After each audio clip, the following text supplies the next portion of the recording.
Déguembéré.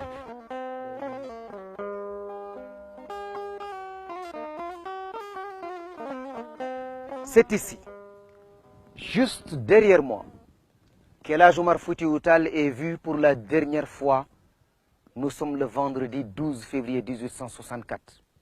Ce vendredi-là, il disparaît mystérieusement dans cette grotte, dans les falaises de Bandiagara et précisément à Déguembéré.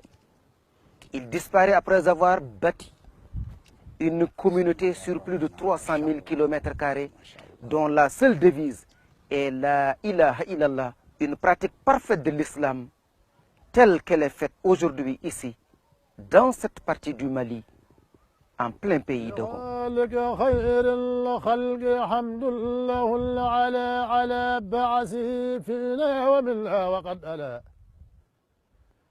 على العرش ما أعلى أولى ساكن العلا أحق عباد الله بالمجد والعلا حبيب به يولي لا ويكلأ صلاة وتسليم عليه ولن ألا مربي الورى الخنسيز إذ كان الأسألا ألا إنه بدر إذا الأمر عسالا أتم الورى جاها وأبهر مسعلا.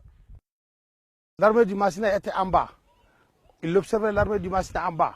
Ses adeptes étaient en haut. Mais quand il est venu devant la grotte, il a laissé l'armée d'aller se défendre. Et quand il disparaît, il avait 11 personnes qui ont considéré sa disparition, dont 3 de ses enfants, Maki, Mahi et Hadi. Et une femme qui montait avec de l'eau pour le village de Déguembéré qui était en haut, qui s'appelle Yendi. Sur ces images, les falaises de Bandiagara. Au milieu de la chaîne de montagnes qui ceinture Déguembéré, une colline s'illustre par sa couleur blanche et se différencie des autres rochers dominés par la couleur noire.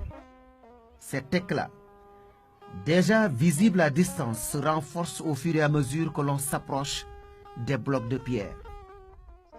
À 200 ou 500 mètres, tu fais remarque, là où El Hadj Omar a disparu, est une montagne très claire qui est déjà éclaircie par la spécialité d'El Hadj Omar et par le savanisme.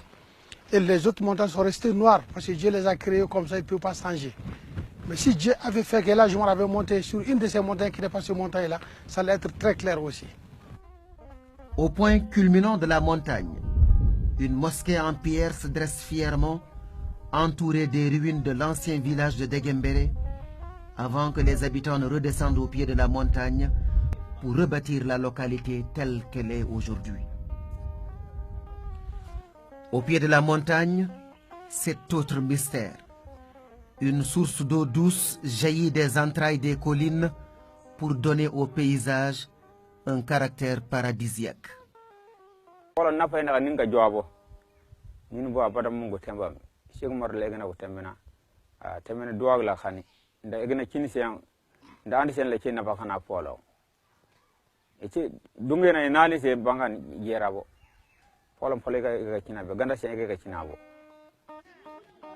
Ici, El Hadj Omar Foutiyou Tall n'est pas vu comme un conquérant, mais comme un sauveur.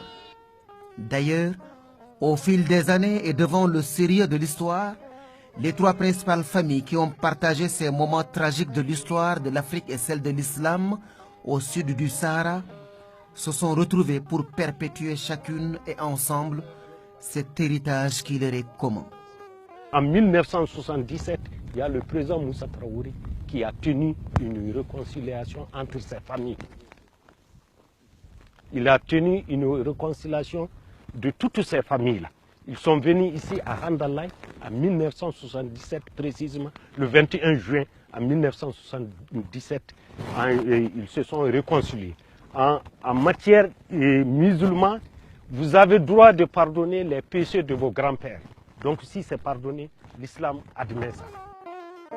S'agissant d'El Hadj Omar Foutiyou Tall, les historiens sont unanimes à le présenter d'abord comme l'érudit maître coranique, prince du savoir et adepte de la sunna, doublé d'un soufi, d'un mystique. C'est aussi le chef politique djihadiste et stratège militaire. Cheikh Omar, c'est également le calife, illustre propagateur de la Tidjania en Afrique noire. Et il aimait même la paix. Je vais vous en donner quelques exemples. Les rois qui étaient là-bas ont commencé à le provoquer. Il n'a pas voulu répondre. Il n'a pas voulu répondre. Finalement, il va même, pour éviter des problèmes, se déplacer et aller à Dinguiraye. Quand on le provoque là-bas aussi, il ne veut pas répondre. Il a fallu qu'on envoie des délégations pour venir le désarmer et désarmer ses partisans, qu'il s'est rendu compte que s'il ne réagit pas, il va accepter une situation qui va le mettre en situation d'infériorité, et ceux qui envisagent de le désarmer, peut-être qu'ils sont animés d'autres intentions, pouvant se traduire éventuellement par des meurtres perpétrés sur sa personne, pour qu'il décide de faire face. Et dans Arima, il prend la précaution de marquer que je n'ai pas le premier ouvert les hostilités.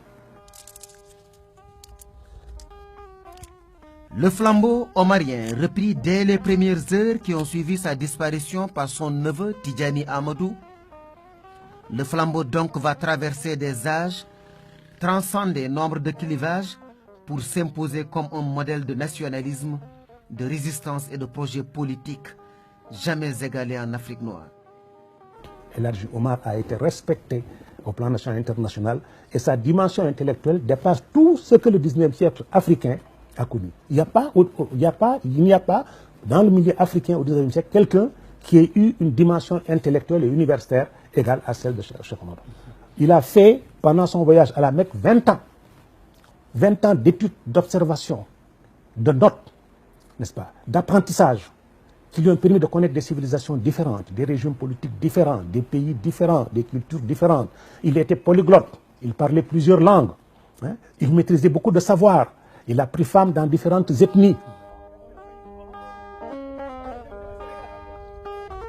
Seulement, l'histoire exceptionnelle à tout égard d'El Hadji Omar Foutiyou Tall sera l'une des plus grandes victimes de l'école de Jules Ferry et de l'historien aux yeux bleus qui, comme l'a si bien dit l'autre, n'a écrit l'histoire de l'Afrique qu'en termes de conquête et de domination.